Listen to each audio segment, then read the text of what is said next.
Hi friends, ఈరోజు 36 size blouse boat neck blouse చూపిస్తున్నాను. చూడండి, ముందుగా అయితే హెచ్చు తగ్గు లేకుండా అయితే ముందైతే ఒక లైన్ అయితే ఈ విధంగా మార్క్ చేసుకుందాం. మనము క్రాస్ లైన్స్ లేకుండా కింద ½ ఇంచ్ అయితే మన ఖర్చుకు తీసుకోవాలి.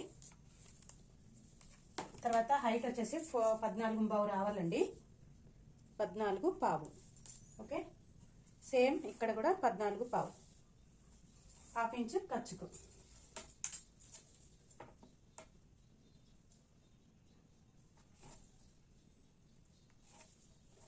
ఓకే, ఒకసారి మళ్ళీ క్రాస్ చెక్ చేసుకొని 14 వచ్చిందా లేదా. తర్వాత చెస్ట్ వచ్చేసి 36 సైజ్ అండి, అంటే 36 డివైడెడ్ బై 4 అంటే 4 భాగాలు చేయాలి. 36 అంటే ఎంతవరకు వస్తుంది? ఇక టేప్ తోటి మనకు ఇట్లా క్యాల్కులేషన్ తెలియని వాళ్ళు ఏం చేయాలంటే ఇట్లా 36 ఉంది కదా, ఈ మెజర్మెంట్ని ఆఫ్ చేయండి.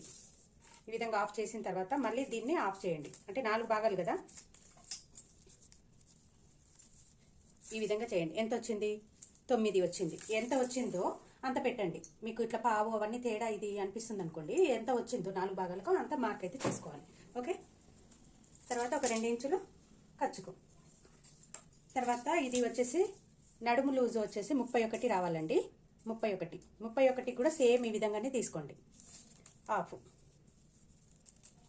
హాఫ్ తీసుకున్న తర్వాత దీన్ని మళ్ళీ చేయాలి. ఈ విధంగా ఎంత వస్తే అంత ఇక్కడ మార్క్ చేసుకోవాలి. 8 వస్తుంది.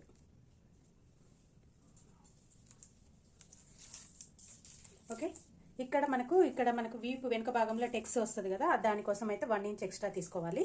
ప్లస్ ఖర్చుకు 2 ఇంచెస్. ఓకేనా? ఆల్మోస్ట్ ఇక్కడ మనకు నడుము లూజ్ ఎంత తీసుకున్నామో ఇక్కడ అంతే వస్తుందండి. ఈ టెక్స్ ఇది మర్చిపోవాలి అనుకుంటే లేదు, దానికి క్లారిటీగా క్లియర్గా ఈ టెక్స్ కోసం 1 ఇంచ్ అనుకున్నప్పుడు ఆ విధంగా అయినా తీసుకోవచ్చు. ఇప్పుడు మనం ఈ ఖర్చు కోసం 2 ఇంచెస్ ఎక్స్ట్రా ఏదైతే ఉన్నదో ఇదైతే మార్క్ చేసుకోవాలి. ఓకే, ఇదంతా ఖర్చు. షోల్డర్ వచ్చేసి ఇది బోట్ నెక్ అండి. బోట్ నెక్ వాటర్ డ్రాప్ ఇవ్వాలి. బోట్ నెక్ వీళ్ళది షోల్డర్ వచ్చేసి 14 ఉంది. 14లో సగం చేయాలన్నట్టు. 14 అంటే ఇంత కదా, 14లో సగం ఎంత? 7 అనేది వీళ్ళది ఫుల్ షోల్డర్లో హాఫ్ షోల్డర్ తీసుకోవాలన్నట్టు. 7. ఇక్కడ మనం షోల్డర్ ఎంతైతే పెట్టినామో ఆ మోల్ కూడా అంతే పెట్టాలి, చంక కూడా అంతే పెట్టాలి. చంక రౌండ్కు ఇక్కడ 7 ఇంచ్ అయితే ఏదైతే పెట్టామో ఇక్కడ కూడా 7 ఇంచ్ వేసి ఉండాలి. ఇక్కడ చూడండి, మనకు డైరెక్ట్ పెట్టడం వల్ల ½ ఇంచ్ అనేది తేడా వచ్చింది. ఈ విధంగా రాకుండా అనేది చూసుకోవాలి. జస్ట్ పాయింట్లలోనే చాలా తేడా వస్తుందండి, లూజ్ వస్తుంది. అది రాకుండా చూసుకోవాలంటే ఇక్కడే మనం క్లారిటీగా కరెక్ట్గా మెజర్మెంట్ తీసుకోవాలి. ఓకే, తర్వాత ఇక్కడ నుండి ఇక్కడికి బోట్ నెక్కి ఎప్పుడైనా 1 ఇంచ్ లోపలికి తీసుకోవాలి. ఇది ఫ్రంట్ పార్ట్కు ముందే మనం గీసి పెట్టుకోవడం వల్ల ఏమవుతుందంటే మనము ఇది బ్యాక్ పార్ట్, దీన్ని ఇక్కడ పల్టాయించినప్పుడు దీనికి అచ్చు పడుతుంది. ఇది అందుకోసం ఇక్కడ మనం ముందే తీస్తామన్నట్టు. తర్వాత ఇక్కడ నుండి ఇక్కడికి ఒక 1 ఇంచ్ డిస్టెన్స్తో అయితే తీసుకోవాలి. 1 ఇంచ్ తర్వాత దీన్ని ఇక్కడికి మార్క్ చేసుకోవాలి, కలుపుకోవాలి.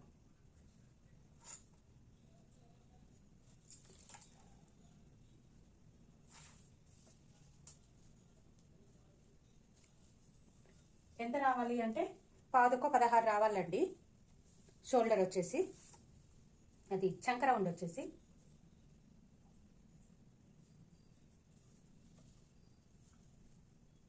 ఓకే వచ్చింది. ఇక్కడ చూడండి, ఇక్కడ నుండి ఇది మనం కుట్టేసరికి వచ్చేస్తుంది.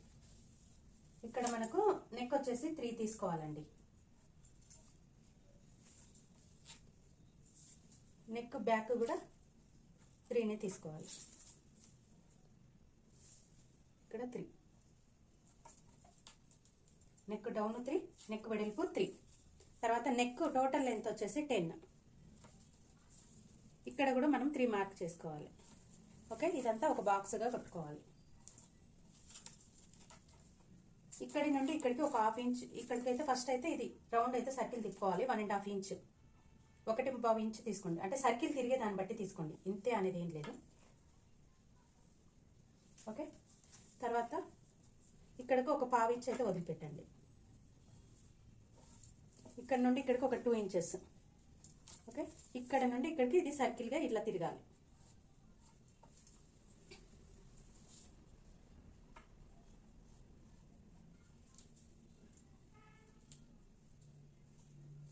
ఈ విధంగా వస్తుంది.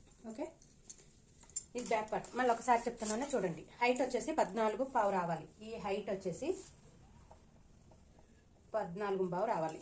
అంటే 14.5 ప్లస్ పైన హాఫ్ ఇంచు కింద హాఫ్ ఇంచు ఖర్చులకు ఎక్స్ట్రా తీసుకోవాలి. ఓకే, నెక్స్ట్ చెస్ట్ రౌండ్ వచ్చేసి 36 రావాలి. 36లో మనకు 4th పార్ట్ ఎంత వచ్చింది? 36లో 4th పార్ట్ 9 వస్తుంది. ఓకే, ప్లస్ 2 ఇంచెస్ ఖర్చుకు. ఇక్కడ చెస్ట్ రౌండ్ వచ్చేసి మనకు చెస్ట్ డౌన్ మన నడుము రౌండ్ వచ్చేసి 31 రావాలి. 31 రావాలి అంటే 8 వస్తుంది. ప్లస్ 1 ఇంచ్ ఖర్చుకు ప్లస్ 2 ఇంచెస్. ఈ 1 ఇంచ్ టెక్స్ కోసం ఇప్పుడు ఇక్కడ నుండి ఇక్కడికి మనకి ఎంత వచ్చింది? 9 వచ్చింది. 9లో సగం ఎంత? ఇక్కడికి ఒక మార్పు చేసుకోండి. ఇక్కడ హాఫ్ ఇంచ్, ఇక్కడ హాఫ్ ఇంచ్ ఖర్చుకు. ఇక్కడికి ఒక 4.5 ఇంచెస్కి అయితే మనం మార్పు చేసుకోవాలి. Line, straight line. తర్వాత ఈ విధంగా హాఫ్ ఇంచ్ ఖర్చుకు ఇటు ఇటు అంటే ఈ విధంగా ఇట్లా పట్టుకొని మనం టెక్స్ కుడతాం కదా, బ్యాక్ టెక్స్కి వెళ్తుంది అన్నట్టు. తర్వాత ఇక్కడ నెక్కి వచ్చేసి 3 ఇంచెస్ షోల్డర్, ఫుల్ షోల్డర్ 14, దాంట్లో సగము 7 తీసుకున్న తర్వాత నెక్ సైడ్ వచ్చేసి 3 తీసుకున్నాను. తర్వాత నెక్ వెడల్పు 3 ఎంత తీసుకున్నాను, నెక్ డౌన్ కూడా 3నే తీసుకున్నాను. తర్వాత టోటల్ నెక్ వచ్చేసి వాళ్ళకి 10 రావాలి. ఆ 10లో ఇక్కడ మనకి ఇది వచ్చేసి ఇక్కడ బటన్ వస్తుంది. మనకు బటన్ అన్న మన నాట్స్ అన్న మన ఇష్టం ఏమైనా ఇచ్చుకోవచ్చు. ఇది మిగిలింది ఉన్నది ఇక్కడ నుండి ఇక్కడికి ఒక 2 ఇంచెస్ పొడవుతో ఇక్కడ ఒక మార్పు చేసుకొని ఇక్కడ రౌండ్ తిరిగేటట్టు ఈ విధంగా తిప్పుకున్నాను. ఓకేనా, ఇక్కడ వరకు ఇక్కడికి ఒక క్రాస్ లైన్ కొట్టేసి దీని నుండి ఇక్కడికి ఈ విధంగా రౌండ్ చేశాను. అర్థమైందా?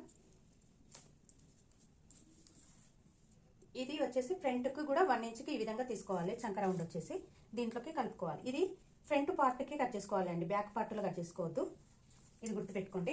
ఇక్కడ వచ్చేసి 1/2 ఇంచు పైకి వెళ్ళండి ఈ నెక్ దగ్గర. ఇక్కడ వచ్చేసి ఈ షోల్డర్కి కలిపేయాలి. బోట్ నెక్కు ఇది ఎక్స్ట్రా అన్నట్టు. మనం ఇక్కడ 1/2 ఇంచు తగ్గించి కట్ చేయడం కంటే ఇక్కడే 1/2 ఇంచు పైకి పెట్టేసుకున్నారనుకోండి సరిపోతుంది. ఇది ఈ విధంగా క్రాస్ కొట్టేసారు, దీన్ని కలిపేసేయాలి. ఇది బ్యాక్ పార్ట్. కటింగ్ చేస్తున్నాను. ముందుగా మనం హెచ్చు తగ్గులు లేకున్నది లైనింగ్ ఉంది కదా, దాన్ని అయితే కటింగ్ చేస్తున్నాను. తర్వాత బ్యాక్ నెక్ ఏదైతే ఉందో దాన్ని చూడండి. నేను ఏదైతే మార్క్ చేసుకున్నానో ఆ మార్క్ మీదనే కట్ చేస్తున్నాను.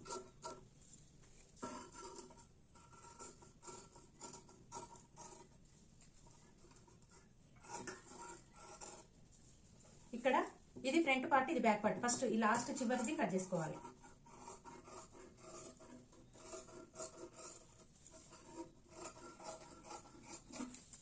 ఓకే, ఇక్కడ మనకు ఆర్మ్ రౌండ్ అనేది ఇక్కడ గుర్తు కోసం ఇక్కడ ఒక చిన్న కట్టించుకోవాలి, ఇక్కడ కూడా చిన్న కట్టించుకోవాలి. ఇది సెంటర్దే అని. Okay, back part. ఈ వీడియో నచ్చినట్లయితే ప్లీజ్ లైక్ చేయండి, షేర్ చేయండి, సబ్స్క్రైబ్ చేయండి. ఓకేనా ఫ్రెండ్స్, బాయ్. మరొక వీడియోతో మళ్ళీ కంటిన్యూగా పార్ట్ 2లో వస్తుందండి, చూడండి.